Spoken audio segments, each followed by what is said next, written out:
आज की वीडियो में मैं आपको सिखाने वाली हूँ डिज़ाइनर टॉप की कटिंग और स्टिचिंग दोनों।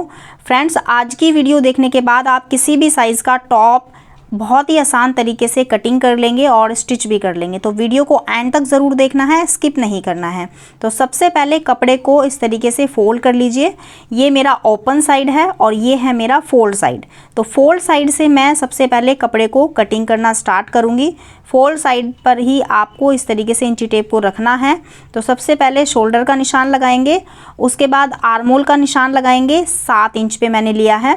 उसके बाद मैंने वेस्ट लिया है 14 इंच पर और हिप लिया है मैंने 20 इंच पर। उसके बाद लेंथ लेंगे। लेंथ आप अपनी इच्छा के अनुसार जितना भी आपको चाहिए उतना ले लीजिए। मैंने 24 इंच लिया है। तो जितने भी मैंने पॉइंट बनाए हैं उन सारे पॉइंट पर स्ट्रेट लाइन बना देंगे।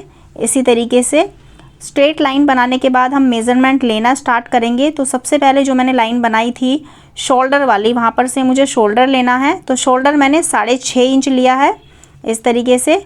उसके बाद नीचे वाली लाइन में 1 इंच प्लस कर देंगे। तो जो भी आपका शोल्डर है वो लेने के बाद आप नीचे वाली लाइन पर 1 इंच प्लस करके ले लीजिए। उसके बाद शोल्डर को डाउन करेंगे।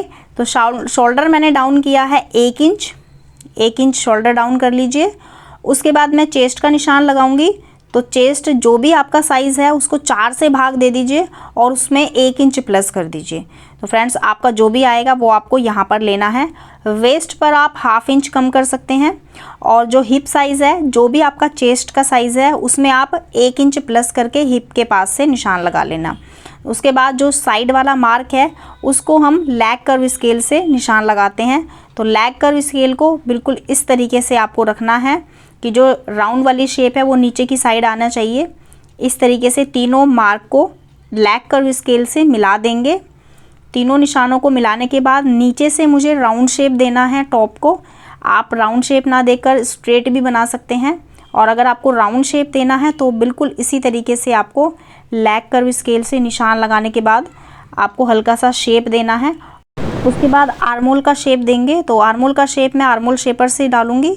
बिल्कुल इसी तरीके से आपको आर्मोल की शेप डालनी है।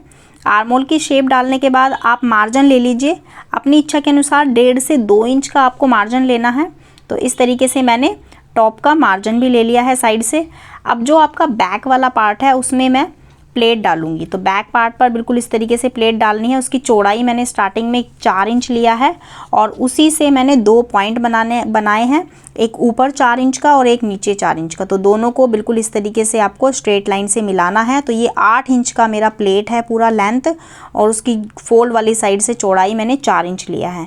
अब मैं फ्रंट वाले पार्ट पर भी इस तरीके से निशान लगा लूँगी ताकि मैं इस पार्ट को बैक पार्ट पर रखकर कटिंग कर सकूं, और फिर उसके बाद फ्रंट पार्ट की हम आसानी से कटिंग कर लेंगे। तो इस तरीके से मैंने फ्रंट पार्ट में भी आर्मोल का बिल्कुल इस तरीके से शेप डाल दिया है। उसके बाद हम ऊपर का जो बैक पार्ट है उसको 2 इंच एक्स्ट्रा लेंगे। तो दोनों साइडों से जो मैंने शोल्डर लिया था वहाँ से हम 2 इंच एक्स्ट्रा एक और निशान लगाएंगे। तो वो निशान हमारा बैक पार्ट का होगा। तो इस तरीके से मैंने बैक पार्ट की कटिंग कर दी है। अब जो ये पीस है हमारा उसको हम दूसरे पीस पर रखकर कटिंग करेंगे। तो ये जो हमारी कटिंग होगी वो बैक पार्ट की कटिंग होगी, और जो पहले हमने निशान लगाया था ये हमारा फ्रंट पार्ट होगा। तो इस तरीके से मैंने बिल्कुल निशान के ऊपर से ही उसके बिल्कुल बराबर बराबर कटिंग कर ली है। तो ये हमारा बैक पार्ट कटिंग हो गया है। इसी तरीके से हमें बैक पार्ट की कटिंग करनी है। जहाँ पर भी मैंने स्ट्रेट लाइन बनाई थी वहाँ पर हम छोटे छोटे कट्स लगा देंगे ताकि हमें फिटिंग करने में आसानी हो। अब जो बैक पार्ट था वो हमने अलग कर लिया है, और फ्रंट पार्ट को थोड़ा सा मुझे लेंथ में कम करना है। तो इस तरीके से मैंने 1.5 इंच की शेप दे दी है, और ऊपर से जो एक्स्ट्रा लिया था उसको भी काट दिया है, और आर्मोल का भी जो निशान लगाया था वो भी कट कर लिया है। तो इस तरीके से हमारा जो फ्रंट पार्ट है वो बिल्कुल रेडी हो गया है। अब जो हमारा फ्रंट पार्ट है हम उसके गले की कटिंग करेंगे। तो उसके लिए हमने चौड़ाई ली है फोल्ड वाली साइड से 2.5 इंच, और लंबाई ली है मैंने 3 इंच। तो 2.5 इंच मैंने चौड़ाई ली है और 3 इंच लंबाई ली है। उन दोनों पॉइंट को बिल्कुल राउंड शेप में मिला दिया है और उसी निशान के ऊपर से कट कर लिया है। तो ये हमारा जो फ्रंट पार्ट है उसके गले की कटिंग हो चुकी है। अब जो हमारा बैक पार्ट है उसके भी गले की कटिंग हम उसी तरीके से करेंगे। तो उसके लिए हमने फोल्ड वाली साइड से 2.5 इंच बिल्कुल उतने ही चौड़ाई लिया है और लंबाई मैंने लिया है 1 से 1.5 इंच। तो आप भी बिल्कुल इसी तरीके से लगाएंगे। तो बैक पार्ट पर भी उसी निशान के ऊपर कट कर देंगे। बैक पार्ट में जो गले की गहराई होती है वो थोड़ी सी कम लेते हैं। तो इस तरीके से मेरे जो फ्रंट पार्ट है और बैक पार्ट है उन दोनों में गले की कटिंग हो चुकी है। अब हम बैक पार्ट के ऊपर गला बनाएंगे पीछे से, क्योंकि हम जो डिज़ाइन बना रहे हैं वो हम फ्रंट में बनाएंगे तो हमें बैक से ओपन चाहिए। तो या तो हम जिप लगाएंगे या फिर हम कुछ भी पट्टी लगा के उसको इस तरीके से बनाएंगे ताकि हमारा जो टॉप है वो गर्दन में आसानी से आ सके। तो ये मैंने पट्टी रेडी कर ली है पेस्टिंग के ऊपर चिपकाकर और उसको चारों साइडों से एक पैर का सिलाई लगा दिया है। तो इस पट्टी को बिल्कुल सेंटर पर बैक पार्ट में इस तरीके से सिल लीजिए। अब उसके बाद जो मैंने निशान लगाया है चौक का पिंक कलर से, तो उसी के ऊपर आपको निशान के ऊपर ही सिलाई को चलाना है। उसके बाद बिल्कुल सेंटर पर से कट कर देंगे और दोनों कॉर्नर पर भी छोटे छोटे कट लगाना है ताकि हमारी जो पट्टी है वो अंदर की साइड बहुत आसानी से फोल्ड हो सके। तो बिल्कुल कॉर्नर पर आपको एक छोटे से कट लगाने हैं और पट्टी को फोल्ड कर देना है। तो इस तरीके से हमारी जो पट्टी है वो पूरी रेडी हो जाएगी बैक के नेक पे। तो हम आसानी से इस पट्टी के ऊपर सिलाई लगा सकते हैं या फिर आप तुरपाई भी कर सकते हैं। तो इस तरीके से मैंने पट्टी पर बिल्कुल किनारे पर सिलाई लगा दी है चारों साइडों में। उसके बाद हम फ्रंट और बैक पार्ट के शोल्डर को जॉइंट करेंगे। तो इस तरीके से मैंने फ्रंट और बैक पार्ट को दोनों को मिला लिया है और उनके शोल्डर को एक साथ जॉइंट कर दिया है। तो इस तरीके से ही हम फ्रंट और बैक पार्ट के शोल्डर को जॉइंट करेंगे। शोल्डर जॉइंट करने के बाद हमारा जो साइड में आर्मोल है उस आर्मोल के ऊपर हम उरेप पट्टियाँ लगाएंगे क्योंकि मुझे टॉप कट स्लीव चाहिए। तो इस तरीके से मैंने पट्टियाँ भी कटिंग कर ली हैं। तो ये पट्टियों को खींच कर देखेंगे आप तो थोड़ी सी उरेप पट्टी है, वो स्ट्रेचेबल होनी चाहिए आपकी पट्टी। पैर का मार्जिन लेकर आपको पट्टी को अटैच करना है आर्मोल के चारों साइडों में। तो इस तरीके से मैंने एक पैर की सिलाई लेकर पट्टी को अटैच कर दिया है। अब जो पट्टी को अटैच करने के बाद हम पट्टी अंदर की साइड फोल्ड करेंगे तो उसके लिए भी मुझे एक पैर का ही मार्जिन लेना है और सिलाई बिल्कुल पट्टी के ऊपर ही लगानी है। तो इस तरीके से मैंने पट्टी के बिल्कुल किनारे पर सिलाई लगाई है ताकि हमारी पट्टी अच्छे से बैठ जाए।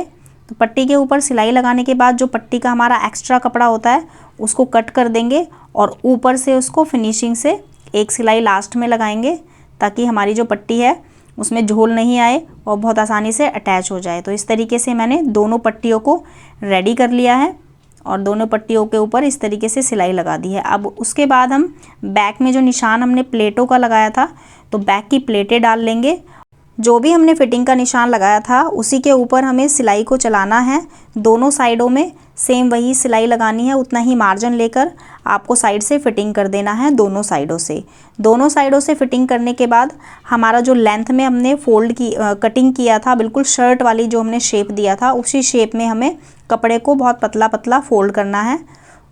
तो इस तरीके से मैंने नीचे से जो हमारी टॉप है उसको मैंने बहुत बारीक बारीक फोल्ड किया है और उसी शेप में फोल्ड करना है जिस शेप में हमने कटिंग दिया था। तो इस तरीके से मैंने नीचे से पूरे टॉप को फोल्ड कर लिया है। फोल्ड करने के बाद मैं आपको दिखा देती हूँ पूरा टॉप को कि हमने यहाँ तक इस टॉप को रेडी कर लिया है। नीचे से पूरा फोल्ड कर दिया है, फिटिंग भी दे दिया है। अब हमारा जो गला है उसको रेडी करेंगे। तो गले को रेडी करने के लिए मैं सबसे पहले उरेप पट्टी कटिंग कर लेती हूँ। तो जो गला था मेरा उसके चारों साइडों में मुझे उरेप पट्टी लगानी है, बिल्कुल वैसे ही लगानी है जैसे मैंने आर्मोल में लगाई थी। पट्टी को खींचना नहीं है, ना ही पट्टी को लूज़ छोड़ना है। तो बिल्कुल वैसे ही एज इट इज़ आपको एक पैर का मार्जिन लेते हुए गले के चारों साइडों में सिलाई को लगाना है। पट्टी को अंदर की साइड फोल्ड करते हुए ऊपर से आपको एक पैर की सिलाई लगा देनी है और जो एक्स्ट्रा हमारा कपड़ा है उस कपड़े को इस तरीके से कटिंग कर लीजिए बिल्कुल पास से और फिनिशिंग से ऊपर से आपको एक पैर की सिलाई लगा देनी है। उसके बाद लास्ट में तो ये हमारा जो गला है वो पूरा बन के रेडी हो जाएगा। उसके बाद हमने जो टाई टाइप से हमने जो डिज़ाइन बनाया था वो डिज़ाइन हम सबसे लास्ट में लगाएंगे। तो सबसे पहले मैं उसको आपको दिखा देती हूँ कि ये मैंने पट्टी पूरी अटैच कर ली है। इतना गला रेडी करना है आपको, लास्ट में पट्टी को रेडी करना है और सिर्फ अटैच कर देना है। तो सबसे पहले मैं पट्टी को रेडी करूँगी। उसकी लंबाई मैंने ली है 30 इंच 30 इंच और 30 इंच की लंबी पट्टी पूरी रेडी करके और लेग कर्व स्केल से मुझे इस तरीके से इसको शेप में देना है। पट्टी ऊपर से थोड़ी सी पतली रखनी है और नीचे से थोड़ी चौड़ी रखनी है। तो इस तरीके से मैंने पट्टी को कटिंग कर लिया है। दोनों पट्टियों को आपको बिल्कुल इसी शेप में उसी पट्टी के ऊपर रख के मैं दूसरी पट्टी भी कटिंग कर लेती हूँ। तो दोनों पट्टियाँ मैंने इस तरीके से कटिंग कर ली है। जैसे हम बच्चे के फ्रॉक में पट्टियाँ लगाते हैं बिल्कुल वैसे ही आपको रेडी करनी है। पट्टी के चारों तरफ सिलाई लगानी है और एक साइड से उसको छोड़ देना है और वहीं से मैंने पट्टी को पलट लिया है और सबसे पहले मैंने पट्टी को अच्छे से प्रेस करके उसको रेडी कर लिया है ताकि हम उसको आसानी से टॉप में अटैच कर सकें। तो अटैच करने के लिए बैक साइड से मुझे स्टार्ट करना है पट्टी को और इस तरीके से मैंने दोनों पट्टियों को कॉलर के इस साइड में और इस साइड में अटैच करनी है। बिल्कुल पीछे से कॉलर वाला लुक देगी और आगे से भी कॉलर वाला ही लुक लगेगा पट्टी को अटैच करने के बाद। हमारी टॉप की फाइनल लुक है। फ्रेंड्स, अगर आपको वीडियो अच्छा लगा हो तो वीडियो को लाइक ज़रूर कर देना और कमेंट करके ज़रूर बताना कि आपको ये टॉप कैसा लगा, वीडियो कैसा लगा। फ्रेंड्स, मिलती हूँ आपसे नेक्स्ट वीडियो में नए टॉपिक के साथ, नए डिज़ाइन के साथ। तब तक के लिए बाय बाय।